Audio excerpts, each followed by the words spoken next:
Hello students. आज हम red rot of sugar cane यानी गन्ने में लाल विगलन रोग या गन्ने में लाल सड़न रोग के बारे में पढ़ेंगे। Red rot of sugar cane disease, जिसका कि पैथोजन है कॉलिटोट्राइकम फाल्केटम और इसकी परफेक्ट स्टेज है ग्लोमेरुला टुकुमेनेंसिस। क्लासिफिकेशन इसका है division mycota, sub division eumycotina, class deuteromycetes, order melanconiales और फैमिली मेलेनकोनिएसी। फैमिली मेलेनकोनिएसी का एक स्पेशल फीचर ये है कि इसके माइसीलियम में ऑयल ग्लोब्यूल्स पाए जाते हैं। हिस्ट्री की बात करते हैं अगर हम, the disease was first reported by went in 1893 from Java, Indonesia. The name was given by Butler in 1906. In India, it was first reported from Godavari Delta of Andhra Pradesh 1901.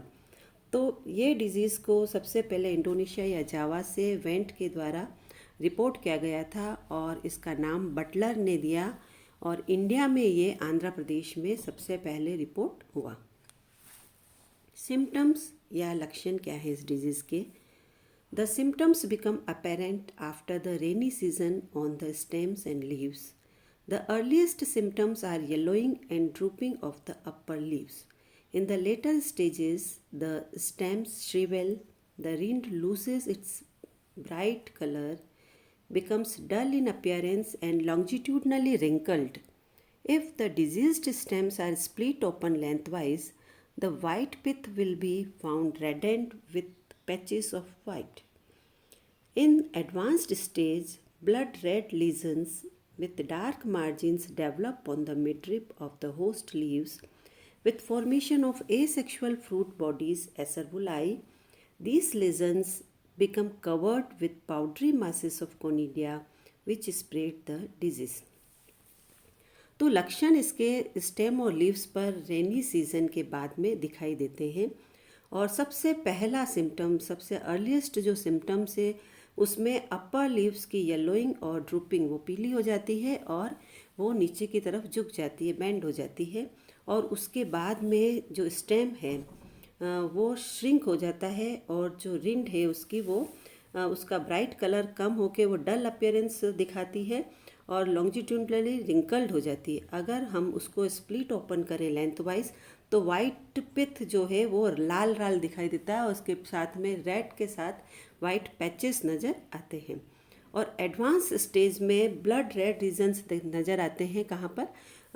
Host की leaves के midrib पर और formation उसके साथ ही उसमें asexual fruiting body बनती है जिसको कि एसरवुलाई कहते हैं और ये लीजन्स कवर्ड हो जाते हैं कोनिडिया के पाउडरी मास से जो कि डिजीज़ को स्प्रेड करने में हेल्प करते हैं।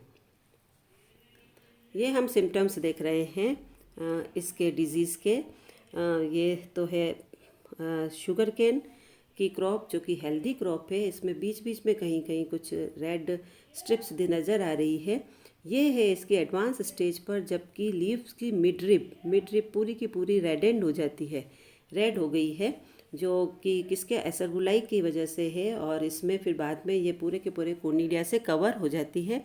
और ये सिम्टम्स हैं जो हम अगर इसको स्प्लिट ओपन करते हैं गन्ने को जो कि रेड दिखाई देते हैं, इसमें बीच बीच में रेड पैचेस और वाइट पैचेस हैं। तो ये इसके डिजीज़ के सिम्टम्स या लक्षण हैं जिसमें हेल्दी गन्ना है, मिड रिप पर रेड लाइनिंग्स पूरी की पूरी कवर्ड है और ये रेड जो कि हमने अगर इसको स्प्लिट ओपन करके देखा है तो पूरा रेड भरा हुआ है। इफेक्ट ऑफ डिजीज़ या रोग के प्रभाव। The disease causes enormous loss in an epidemic form. It causes heavy reduction and threatens to wipe out entire crop in the field. Due to enzymatic action of pathogen, there is conversion of sucrose in the canned juice into glucose and alcohol. This loss in sucrose may be as high as 33%. Consequently, there is reduction in the recoverable sugar in the factory. तो इस disease का effect बहुत loss होता है इस disease की वजह से, क्योंकि ये एपिडेमिक फॉर्म में बहुत रिडक्शन हो जाता है इसमें और ये न पूरी की पूरी क्रॉप को ख़त्म कर देती है और उसमें एंजाइमेटिक एक्शन होता है पैथोजन का इसके ऊपर और वो कन्वर्ट कर देता है कैन जूस को इसमें सुक्रोज को ग्लूकोज और अल्कोहल में कन्वर्ट कर देता है और इसमें बहुत अजीब सी स्मेल आती है और इसकी वजह से सुक्रोज का लॉस 33% तक हो जाता है और परिणाम स्वरूप जो फैक्ट्री में शुगर की रिकवरी होनी होती है वो भी बहुत डाउन हो जाती है और रिडक्शन हो जाता है, उसमें कमी आ जाती है। ये है इसके एसरबुलस में कोनिडिया, इसका एसेक्सुअल फ्रूटिंग बॉडी है एसरबुलाई। ये है कोनिडियोफोर्स जो कि एसेप्टेट है। ये कोनिडिया हैं जो कि फॉल्केट है, यानी कि हंस्याकार है, सिंगल सेल्ड एक कोशिकीय है और एसेप्टेट है, पट विहीन है। और सीटे इसमें मिलते हैं जो कि सेप्टेट सीटे हैं। तो ये कोनिडिया हैं जो डिजीज़ को स्प्रेड करने में हेल्प करते हैं। Disease cycle and epidemiology. Chlamydospores present in the crop debris perpetuate the fungus. जो क्रॉप डेब्रीज में जो क्लेमाइडोस्पोर्स पाए जाते हैं वो डिजीज़ को फैलाने के काम करते हैं। The fungus produces acervuli and conidia in the soil that serve as primary inoculum and infect the seed pieces. Disease sets also give rise to infected plants. तो फंगस एसरबुलाई और कोनिडिया बनाती है सॉइल में जो कि primary inoculum का काम करते हैं और सीड पीसेस को इन्फेक्ट करते हैं. Disease sets also give rise to infected plants. Secondary infection spread the disease is brought about by conidia formed on midrib regions on the leaves. Dissemination of conidia is through wind, rain, heavy dew and irrigation water. जो conidia का dissemination होता है, conidia एक स्थान से दूसरे स्थान पर फैलता है, वो हवा, बारिश या जो ड्यू और इरिगेशन वाटर या सिंचाई के लिए प्रयुक्त होने वाले पानी के द्वारा फैलता है.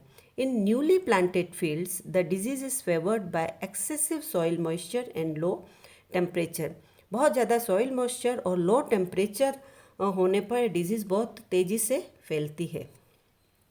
डिजीज़ मैनेजमेंट या डिजीज़ को कंट्रोल कैसे किया जा सकता है, तो है कल्चरल प्रैक्टिसेस जैसे कि destruction of crop debris and provide the primary inoculum that is chlamydospores, use of disease free sets as seeds, removal and burning of infected plants, rotation of crops after 2 to 3 years.